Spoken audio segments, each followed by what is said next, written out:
കേട്ടുകൊണ്ടിരിക്കുകയാണ്. വായിക്കുമ്പോൾ ഞാൻ കേട്ടുകൊണ്ടിരിക്കുകയാണ്. ഞാൻ ദൈവത്തെ കേൾക്കുകയാണ് എന്ന് പറയുമ്പോൾ ഭക്തി തോന്നണം, ഭക്തി ഉണ്ടാകും അല്ലേ? ഞാൻ ദൈവത്തെ കേൾക്കുകയാണ്, അല്ലെങ്കിൽ ദൈവം എന്നോട് സംസാരിക്കുകയാണ് എന്ന് നമുക്കൊരു ബോധത്തിൽ വേണം വചനം വായിക്കാൻ. 5 മിനിറ്റ് വായിച്ചിട്ട് പിന്നെ റിപ്പറ്റീഷൻ ആയിരിക്കണം അതിൻ്റെ. അങ്ങനെ റിപ്പറ്റീഷൻ ആയിക്കഴിഞ്ഞാൽ ഈ നമ്മൾ ആവർത്തിക്കുന്ന ഏതെങ്കിലും വചനത്തിൽ വെച്ച് നമുക്ക് ഒരു അഭിഷേകം ഉണ്ടാകും. അത് നമ്മുടെ മനസ്സിലിങ്ങനെ തങ്ങി നിൽക്കും. എന്നിട്ട് തങ്ങി നിന്നിട്ട് അതിങ്ങനെ അബീസിലേക്ക് പോകും. ചില സമയത്ത് അബീസിലേക്ക് പോയാലും അതിൻ്റെ കോഡ് അടിച്ചാൽ നമുക്കറിയാമല്ലോ, സെർവറിലേക്ക് നമ്മുടെ മാറ്റർ മൊബൈലിൽ സെർവറിലേക്ക് പോയാലും ശരി, നമ്മളതിൻ്റെ കോഡ് അടിച്ചു കഴിഞ്ഞാൽ ഉടനെ അത് തിരിച്ചു വരും ഇല്ലേ? എന്ത് വീഡിയോ ആണെങ്കിലും നമ്മളതിൻ്റെ കോഡ് അടിച്ച് കൊടുത്താൽ മതി.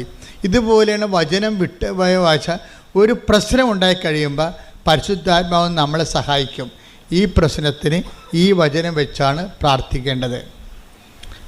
അല്ലെങ്കിൽ നമ്മൾ വായി തോന്നണ പോലെ ഈ സ്വയം പ്രേരിത പ്രാർത്ഥന പോലെ വായി തോന്നണ കോതൊക്കെ പാട്ട് പോലെ എന്തെങ്കിലുമൊക്കെ പറഞ്ഞുകൊണ്ടിരിക്കും.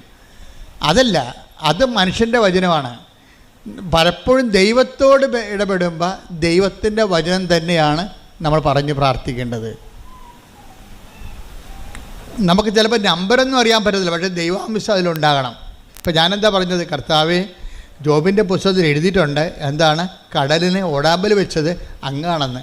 കർത്താവ്, ആ ഓടാമ്പൽ ഊരിപ്പോയിട്ടുണ്ടെങ്കിൽ അതിനെ അങ്ങ് തന്നെ അടച്ചു വെക്കണം. ഈ ജനങ്ങളുടെ ജീവൻ രക്ഷിക്കണം. കാരണം ജനങ്ങൾക്ക് വേണ്ടി നമ്മൾ മധ്യസ്ഥം വഹിക്കണം അവിടെ. അതിന് ശേഷം പിന്നീട് കടൽ ശാന്തമാകുമല്ലോ. അതെന്ന് വെച്ചാൽ ഇതുപോലെ തന്നെയാണ് നിങ്ങളുടെ ജീവിതത്തിലും ഓരോരോ വിഷയത്തിന് പ്രാർത്ഥനകൾ നിങ്ങൾ പറയുമ്പോൾ പരമാവധി നിങ്ങൾ വളർച്ച പ്രാപിക്കണം.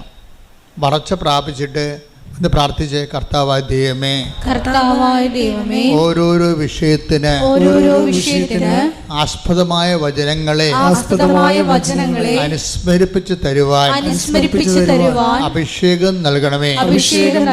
ഓരോരോ വചനത്തിന് ആസ്പദമായ വചനങ്ങളെ, ഓരോരോ വിഷയത്തിന് ആസ്പദമായ വചനങ്ങളെ അനുസ്മരിപ്പിച്ച് നൽകുവാൻ അഭിഷേകം നൽകണമേ.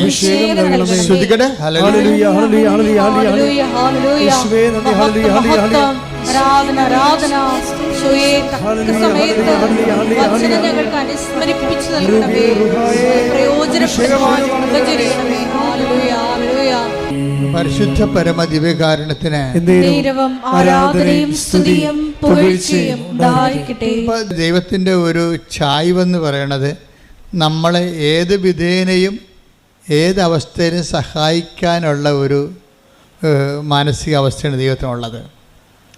അത് പലപ്പോഴായിട്ട് വെളിപ്പെടുത്തുക മാത്രമല്ല, ഇസ്രായേലിൻ്റെ അനുഭവം മാത്രമല്ല. ഇസ്രായേലിൻ്റെ അനുഭവം എന്താ നമ്മൾ വായിച്ചില്ലേ? 2 രാജാക്കന്മാർ എന്താ പറഞ്ഞു? 2 രാജാക്കന്മാർ 6:27 ആ രാജാവിനോട് ചോദിക്കുകയാണ്, കർത്താവേ ഞങ്ങളെ സഹായിക്കണമേ. അപ്പോൾ എന്താ പറയണത്? രാജാവ് പറയണത്, ദൈവം സഹായിച്ചില്ലെങ്കിൽ രാജാവിനെ സഹായിക്കാൻ പറ്റുമോ? അടിസ്ഥാനപരം മനസ്സിലായില്ലേ? ഒന്ന് പറഞ്ഞ്, ദൈവം സഹായിച്ചില്ലെങ്കിൽ രാജാവിനെ സഹായിക്കാൻ പറ്റുമോ? ഇവിടെ ഒരു പ്രശ്നമുണ്ട്. നിങ്ങൾക്ക് ലഭിച്ച പല സഹായങ്ങളും നിങ്ങൾ അങ്കിളിൻ്റെ മകൻ സഹായിച്ചു, അങ്കിള് സഹായിച്ചു, കൂട്ടുകാർ സഹായിച്ചു, നാട്ടുകാർ സഹായിച്ചു, പാർട്ടിക്കാർ സഹായിച്ചെന്ന് പറഞ്ഞില്ലേ? ഇങ്ങനെ പറഞ്ഞാൽ ഉള്ള സഹായം കൂടി പോകും. എന്താ കാര്യം? ദൈവം സഹായിക്കുന്ന കൊണ്ടാണ് അവർക്ക് നമ്മളെ സഹായിക്കാൻ പറ്റണത്. അത് ഓർക്കണം. അല്ല, നിങ്ങൾ അവരുടെ അടിമകളായിട്ട് ജീവിച്ചിട്ട് കാര്യമില്ല. ആധ്യാത്മികത എന്ന് പറയുന്നത് ഒരു നിലപാടാണ്, വിഷയത്തോടുള്ള ഒരു സുവിശേഷവിഹിതമായ സമീപനമാണ്. എന്താ പറയണത്?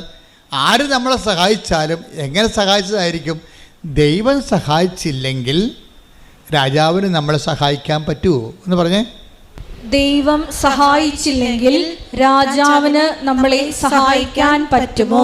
ഇന്ന് വരെ ആരെങ്കിലും സഹായിച്ചിട്ടുണ്ടെങ്കിൽ, കാര്യം സഹായം നമുക്കറിയാവില്ല, എത്രയോ പേരാണ് സഹായം കൊണ്ട് അധാർമികരായി പോയത്. ഇപ്പോൾ ഒരു ദിവസം ഒരു ചേച്ചി പറഞ്ഞു, എൻ്റെ അച്ഛാ, ഞാൻ നല്ല പ്രതിബദ്ധയായ ഭാര്യയായിരുന്നു, പക്ഷെ അത് കുമ്പസാരമൊന്നുമല്ല, ഞങ്ങൾ സംസാരിക്കുമ്പോൾ പറയണതാണ്.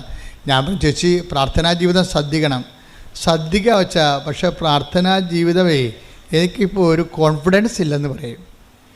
എനിക്കൊരു കോൺഫിഡൻസ് ഇല്ലെന്ന് പറയും. എന്താണ്? അവർക്ക് നല്ല പ്രാർത്ഥനാ ജീവിതം ഒരു കാലത്ത് ഉണ്ടായിരുന്നതാണ്. പ്രാർത്ഥനാ ജീവിതമല്ല, പ്രാർത്ഥന ഉണ്ടായിരുന്നതാണ്. പക്ഷേ കോൺഫിഡൻസ് പോയി. എന്താ കാര്യം? അവർക്ക് മലയാളത്തിൽ എഴുതാൻ അറിയാൻ പാടില്ല. ഇംഗ്ലീഷ് എഴുതാറില്ല, മലയാളത്തിൽ എഴുതാൻ അറിയാൻ പാടില്ല. ഒരു അറബി നാട്ടിൽ ചെന്നപ്പോഴേ അവർക്ക് ഒരു കത്ത് വീട്ടിലോട്ട് മക്കൾക്ക് വിടണം, താൻ ജീവിച്ചിരിപ്പുണ്ടെന്ന്, അവിടെ ജോലി ചെയ്യുന്നുണ്ട്, തനിക്ക് സുഖമാണെന്ന്. അപ്പോൾ കത്ത് ആദ്യം വീട്ടിൽ നിന്ന് തന്നെ കത്ത് വായിക്കണം. അപ്പോൾ മൊബൈലിൻ്റെ കാലമല്ലത്, 90ൻ്റെ കാലഘട്ടമാണിത്. അപ്പോൾ വീട്ടിൽ നിന്ന് തന്നെ കത്ത് വായിക്കണം, നമ്മൾക്ക് കത്ത് വേറെ ആളിനോട് പറഞ്ഞു കൊടുത്ത് എഴുതിക്കണം. അങ്ങനെ ഒരു കാലം ഉണ്ടായിരുന്നേ, ഓർക്കണില്ലേ? 85കളൊക്കെ അത്തരം കാലമാണ്. പക്ഷേ എന്ത് പറ്റി? ഈ എഴുതാൻ വന്നവൻ പറഞ്ഞു അവനോട് ശാരീരികമായ ബന്ധമില്ലെങ്കിൽ മറുപടി എഴുതത്തില്ലെന്ന് പറഞ്ഞു. അവസാനം എന്ത് ചെയ്ത്? അവിടെ സഹായിക്കാൻ അവൻ മാത്രമേ ഉണ്ടായിരുന്നുള്ളൂ അവിടെ. അതുകൊണ്ട് അവർ ശാരീരികമായ ബന്ധം ഉണ്ടായി. നോക്കിയേ, അതോടുകൂടി അവിടെ കൃപ പോയി. അപ്പം സഹായിച്ചതാണ്, അവനാണ് സഹായിച്ചത്. അല്ലെങ്കിൽ ഇവർക്ക് ദാർഢ്യത്തോടെ ഇവർക്ക് പറയാമായിരുന്നു, നീ പൊടാവിടുന്നു, നീ എന്നെ സഹായിക്കുന്നുണ്ടെങ്കിൽ എൻ്റെ കർത്താവ് എന്നെ സഹായിക്കുന്നത് നീ വഴിയാണ്, നിനക്ക് സഹായിച്ചില്ലെങ്കിൽ നാളെ വേറെ ആൾ വരൂ എന്ന് പറയാനുള്ള ചങ്കൂറ്റത്തിൻ്റെ പേരാണ് ആധ്യാത്മികത. കൈയടിച്ച് ശ്രദ്ധിക്കട്ടെ. ഹല്ലേലൂയ.